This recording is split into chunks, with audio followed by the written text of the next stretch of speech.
کے ذریعے زمین کے زندہ ہونے اور کھیتیوں کے لہلہانے میں اور ہر قسم کے جانداروں کے زمین پر بسنے میں اور ہواؤں کے الٹ پھیر میں اور زمین و آسمان کے درمیان معلق بادلوں میں ایسی نشانیاں موجود ہیں کہ اگر عقل مند لوگ عقل سے کام لیں تو وہ آسانی سے یہ سمجھ سکتے ہیں کہ نمبر ایک، یہ کائنات خود بخود نہ بنی ہے نہ چل رہی ہے، بلکہ کوئی نہ کوئی اس کو بنانے والا بھی ہے اور چلانے والا بھی ہے، اور جو بھی اس کا خالق ہے اور مدبر ہے اور متصرف ہے وہ ایک سے زیادہ بھی نہیں بلکہ وہ ایک ہی ہے۔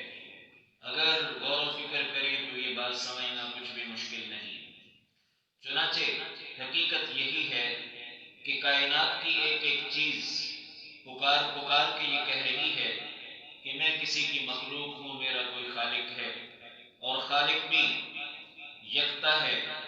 چنانچہ یہی وہ بات ہے کہ جس کی دعوت ہمیں قرآن حکیم کی بہت ساری آیات میں دی گئی ہے کہ اپنے ارد گرد، اپنے ماحول میں اور اپنی ذات میں غور و فکر کر کے اپنے خالق و مالک کو پہچانو۔ وَفِي كُلِّ شَيْءٍ لَهُ آیَةٌ تَدُلُّ عَلَىٰ أَنَّهُ وَاحِدٌ۔ عربی میں شعر ہے کہ ہر چیز میں ایک نشانی موجود ہے جو دلالت کر رہی ہے اس بات پر کہ وہ یکتا ہے۔ اسی طرح کہنے والے نے کہا ہے، یہ زمین یہ فلک، ان سے آگے تلک، جتنی دنیائیں ہیں سب میں تیری جھلک۔ حقیقت یہی ہے کہ یہ بسی ہوئی کائنات اور اس کائنات کا چلتا ہوا یہ نظام، اور ایسا مستحکم نظام کہ جس میں ذرا برابر جھول نہیں، یہ بتا رہا ہے کہ کوئی بڑی ہی پاورفل ذات اور ناقابل تسخیر ذات ایسی ہے جو اس کائنات کو کنٹرول کیے ہوئے ہے۔ چنانچہ اگر ہم کائنات کے ان مظاہر قدرت میں غور و فکر کریں تو اس نتیجے پر پہنچ کر ہی بندہ رہتا ہے، بشرطے کہ اس کا زاویہ فکر ٹھیک ہو، اس کا زاویہ فکر ٹھیک ہو۔ اب یہ فکر کا دائرہ اور زاویہ کیا ہونا چاہیے؟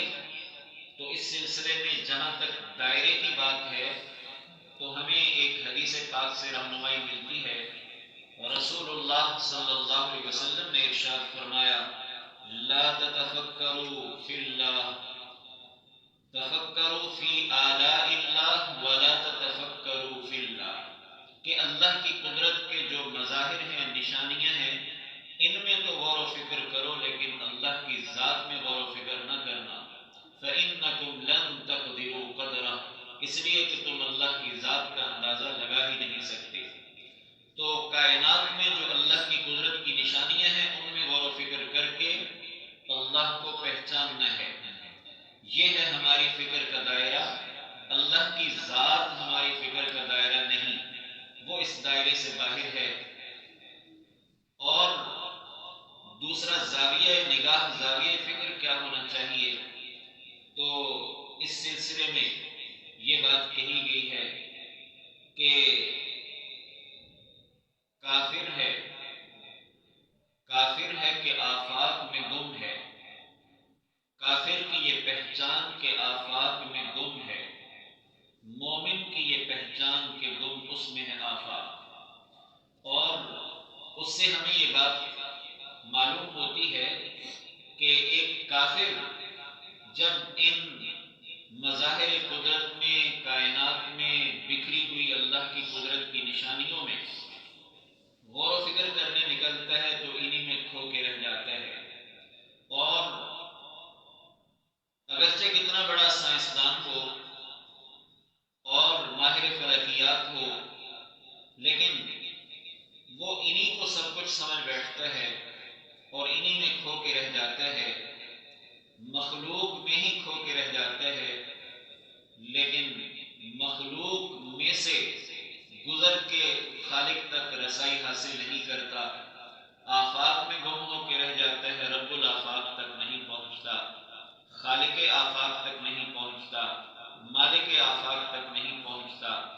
جبکہ ایک مومن کی نظر یہ ہے کہ وہ آفاق میں غور و فکر کر کے رب الآفاق تک پہنچتا ہے اور اس کو پہچانتا ہے، اور اس بات کا اقرار کرتا ہے کہ اس بسی ہوئی کائنات کا کوئی نہ کوئی خالق ہے، کوئی نہ کوئی مالک ہے، کوئی نہ کوئی مدبر ہے، کوئی نہ کوئی متصرف ہے، اور وہ ایک سے زیادہ بھی نہیں، یکتا ہے۔ جیسا کہ ایک چرخہ کاٹنے والی کسی بڑھیا سے کسی نے پوچھا کہ اس کائنات کو چلانے والا کوئی ہے؟ کہتی ہے بالکل ہے۔ کتنے ہیں؟ ایک ہی ہے۔ کیسے پہچانا؟ کہتی ہے میں نے اپنے چرخے سے پہچانا کہ میں چرخہ چلاتی ہوں، میں اگر چرخہ چلاؤں تو چلتا ہے، نہ چلاؤں تو نہیں چلتا۔ جب میرا چرخہ چلانے والے کے بغیر نہیں چلتا تو یہ کائنات اور اس کا یہ نظام جو چل رہا ہے یہ بھی کسی چلانے والے سے ہی چل رہا ہے۔ دوسری بات یہ کہ اگر میرے ساتھ کوئی اور بھی چرخہ چلانے والا ہو جائے، میں اس کو ایک طرف چلاؤں اور گھماؤں اور دوسرا شخص دوسری طرف گھمائے اور چلائے تو چرخہ تو ٹوٹ کے رہ جائے گا، صحیح نہیں چلے گا۔ اگر یہ کائنات ٹھیک ٹھاک چل رہی ہے اور اس میں ایسا کوئی کلیش ہمیں نظر نہیں آتا تو یہ دلیل ہے اس بات کی کہ وہ چلانے والا ایک ہی ہے۔ تو سمجھنے کے لیے بہت سارے دلائل ہیں، اور ان پڑھ بھی سمجھ سکتا ہے، پڑھا لکھا بھی سمجھ سکتا ہے۔ تو زاویہ نگاہ ٹھیک ہونا چاہیے۔ در حقیقت یہ کائنات اور اس میں موجود ساری چیزیں، سارے سسٹم اور نظام، یہ سب اشارے ہیں، یہ سب اشارے ہیں۔ اب کوئی شخص اگر کسی طرف اشارہ کر کے دوسرے کو متوجہ کرے کہ وہ دیکھو، تو اب اس کا مطلب یہ ہے کہ جس طرف اشارہ کیا جا رہا ہے اس جگہ کو، اس چیز کو دیکھو۔ اب وہ شخص اگر اس کی انگلی کو ہی دیکھتا رہ جائے تو اسے نادان ہی کہا جائے گا، کہ انگلی دکھانا مقصود نہیں، انگلی کا اشارہ جس طرف جا رہا ہے وہ چیز دکھانا مقصود ہے۔ تو یہ ساری کی ساری کائنات، اس میں موجود ساری چیزیں اور ان کے نظام، یہ سب اشارے ہیں، اور یہ اشارے کس طرف کر رہے ہیں، ہو رہے ہیں کہ خالق اور مالک کی طرف ہو رہے ہیں۔ تو کائنات کی ان چیزوں میں گویا غور و فکر کر کے ان انگلیوں کو نہیں دیکھنا، کائنات کی انگلیوں کو، اشاروں کو، بلکہ جس طرف اشارہ ہو رہا ہے اس مشار الیہ کو، اس ذات کو دیکھنا ہے اور اس تک پہنچنا ہے۔ تو یہ ہے دائرہ فکر اور زاویہ فکر، یہ دونوں اگر ٹھیک ہوں تو انسان سچائی کو پا لیتا ہے۔ تو اس آیت گرامی میں بھی اسی بات کی دعوت دی جا رہی ہے کہ اے عقل مندو، عقل سے کام لو، اور عقل سے کام لیتے ہوئے اللہ کی قدرت کی ان نشانیوں میں غور و فکر کرو۔ چنانچہ کس میں غور و فکر کریں؟ پہلے نمبر پہ بتایا جا رہا ہے آسمان اور زمین کی تخلیق میں غور و فکر کرو کہ یہ زمین کا بچھونا، والارض مہادا جس کو کہا گیا، اور یہ ساتوں آسمان کہ والسماء بناء، یہ زمین کا بچھونا اور آسمان کی چھت، اس میں غور و فکر کرو۔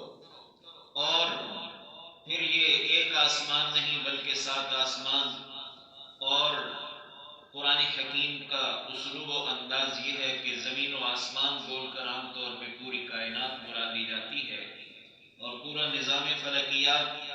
چنانچہ یہ ہماری زمین اور اس کا یہ نظام شمسی، یہ تو کائنات، پوری کائنات میں ایک چھوٹا سا حصہ ہے، اور ترین جو گلیکسی ہے ملکی وے جسے کہا جاتا ہے، اس کا ایک پارٹ ہے، اس کا ایک جز ہے. اور پھر ایسی گلیکسیز اور ایسی کہکشائیں نہ جانے کتنی ہیں، اور کتنی کہکشاؤں سے مل کر ایک کلسٹر تشکیل پاتا ہے، اور کئی کلسٹروں سے مل کر ایک سپر کلسٹر.